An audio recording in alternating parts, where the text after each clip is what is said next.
Welcome to my channel business bazaar info Tamil. வணக்கம் நண்பர்களே. இன்றைக்கி நம்ம சப்ஸ்கிரைபரோட வெஹிக்கிள் ஒன்று சேல்ஸுக்கு வந்திருக்கு. 2017 Swift desire diesel automatic single owner. வண்டி 89,000 கிலோமீட்டர் வந்து ரன் ஆகிருக்கு. 4 டயரும் 70 to 80% இருக்குது.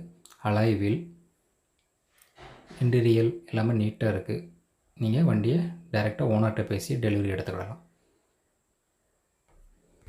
வெஹிக்கிள் ஓனருடைய காண்டாக்ட் நம்பர் டிஸ்கிரிப்ஷனில் கொடுக்க, நீங்கள் காண்டாக்ட் பண்ணி பேசிக்கோங்க. வண்டியை லைவாக போய் பார்த்து நீங்கள் ரேட்டு செட் ஆச்சுன்னா நீங்கள் வாங்கிக்கொள்ளலாம்.